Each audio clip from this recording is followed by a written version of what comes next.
Hello and welcome to the Light Seekers Lounge. I'm Annie Love and this is episode 111. Gosh, I love angel numbers. I feel like I've been seeing them everywhere lately. If you have no idea what I'm on about, it's when numbers are repeated. So perhaps you look at the clock and it's 2:22 p.m. or you see a letterbox and it's number 444.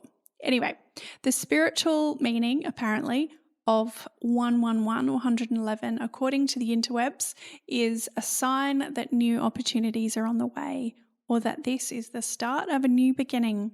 It's likely a sign to trust what's happening in your life and recent ideas you've been having. So I think it's a pretty perfect way to start off season 6 of the podcast with episode 111, the start of a new beginning. Our kids went back to school last week and look, it was a little bit bumpy.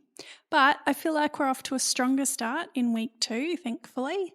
Last week was only 3 days due to public holidays, so I considered it a trial run and we all had to ease into it in our own ways. I know that other states are returning to school this week and I'm sending all my love to you if you need a little extra. If you're already back in the swing of school for the year, I hope it's been a smooth transition so far. I also hope that you are easing into this year at your own pace so far and in a way that has felt good for you. I know there can be a tendency to kick off the new year and get to February and feel like we're behind and we have so much to catch up on and that little voice goes a little bit crazy. This is just your loving reminder that you are not behind. You are exactly where you need to be. This year has only just begun. Now, in this short solo episode to officially kick off 2024 in season 6, I wanted to talk about what I've chosen as my word of the year for this year, what it means to me and how it's shaping my year. And then next week I'll share with you my approach to planning and goal setting for 2024. Are you in? Great, let's dive in. Hello, fellow seeker of light, and welcome to the Light Seekers Lounge.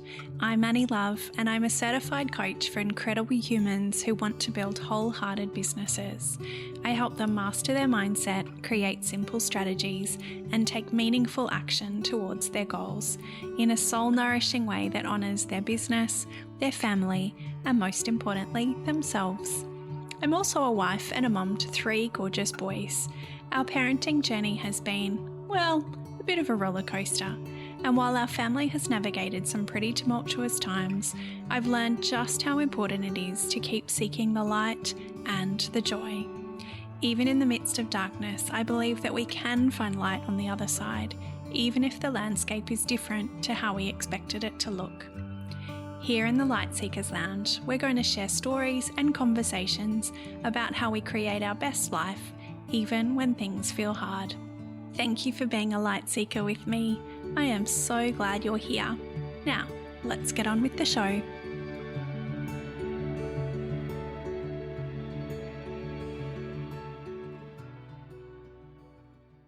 I have been choosing a word of the year for a pretty long time now. I've got a list that dates back to 2013.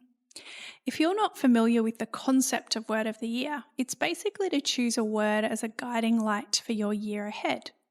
I suppose it's an alternative to setting New Year's resolutions, which we all know rarely last past about the 5th of January. I love choosing a word of the year because it's more about setting an intention for the year ahead, about what I want to call in and how I want to feel. Sarah Waite on her website says, simply put, a word of the year is a focus point. It's a mindset and a small area for you to fix your mind on when everything gets too much or too overwhelming throughout the year. And the idea is it should bring you back to where you need to focus again.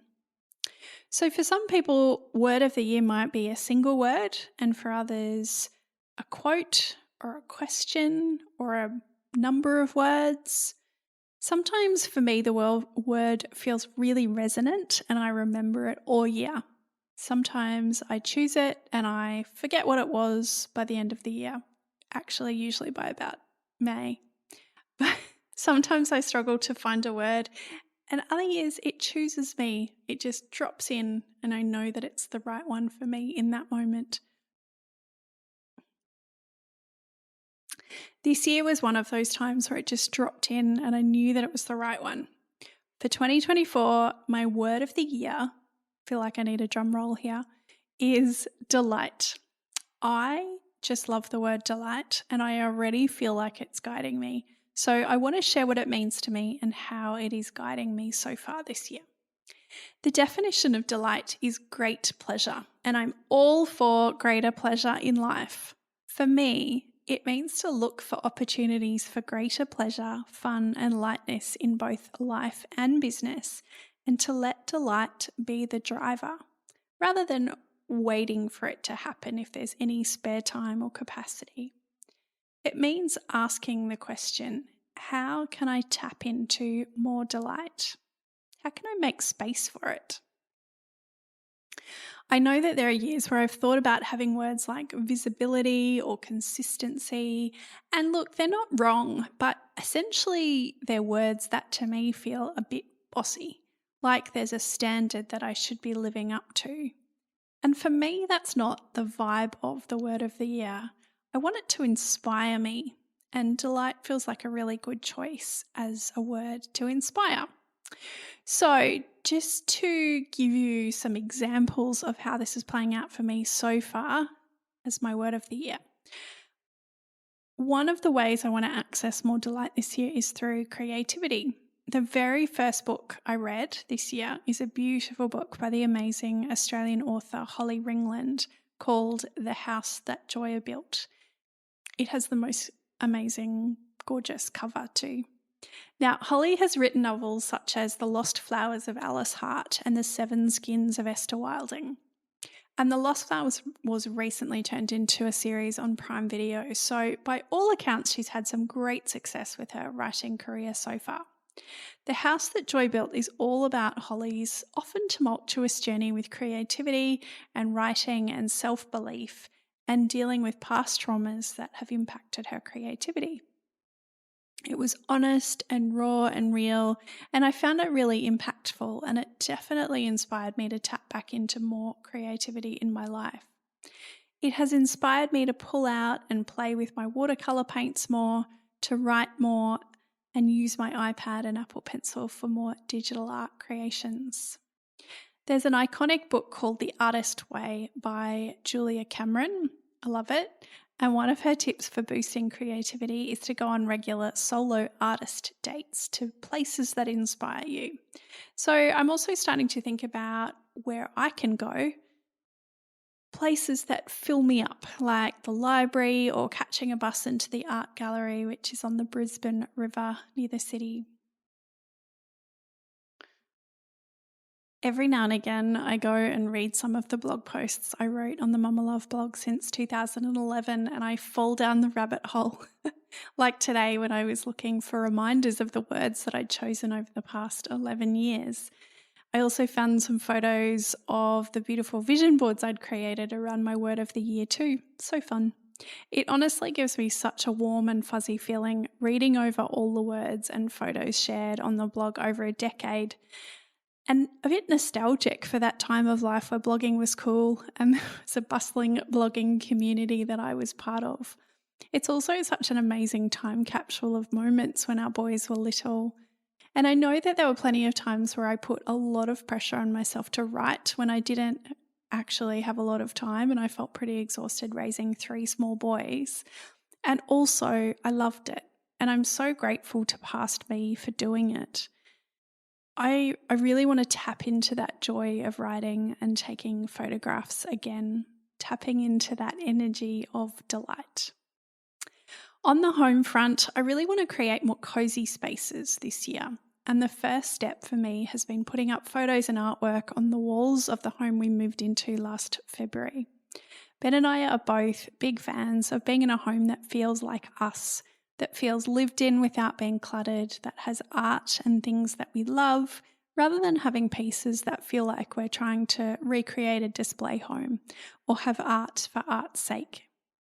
We have loads of framed prints and beautiful photos that have been sitting in boxes since we moved in. And to be honest, I felt a bit tentative to get them up, feeling like I needed more of a plan for things, where they needed to go, or that I didn't have the skills to get them up properly. And look, there's definitely a few larger pieces that we will need added assistance with. But last weekend, we just started hammering nails into walls. We put up some frames in Ben's study first, and then I just went a bit nuts getting things up on my office walls too. We created a monster, really. It was so fun. I put up the certificate from my business degree that had not seen the light of day for a very long time, and beautiful prints and gifts I've been given over time. I was so proud of myself for just getting it done. Progress over perfection style. It brought me great delight to make it happen, and it continues to do so whenever I look at my walls. I'm also approaching my work with more delight this year. Coaching brilliant women always brings me great delight, but I've decided to look at my marketing and content creation in a different way this year. Less rules, more fun and delight. Less worrying about what the best time for posting is and what I should be saying and what formula to follow, and more storytelling and talking about things that bring me joy. More tapping into who I truly am. More photos of me, or more videos of me bomb diving into the pool. If you follow me on Instagram, you'll see that one soon. I am a firm believer that if we focus on what truly lights us up and brings us joy and makes us feel good, that energy filters out over the rest of what we do. There's a ripple effect. I am calling in an energy of delight this year. Does that mean only delightful things will happen this year? No. There's already been some pretty undelightful things that have presented so far in 2024. But it makes me work harder to find the joy and the delight in little things, to bring more joy and delight into hard situations, to create more space for delight. Does that mean I can only do delightful and fun things and there's no structure or systems? No. Also no. I heard this great analogy recently. If you can picture a river, we need the strong, sturdy banks of the river as a container to be able to allow the water to flow along it.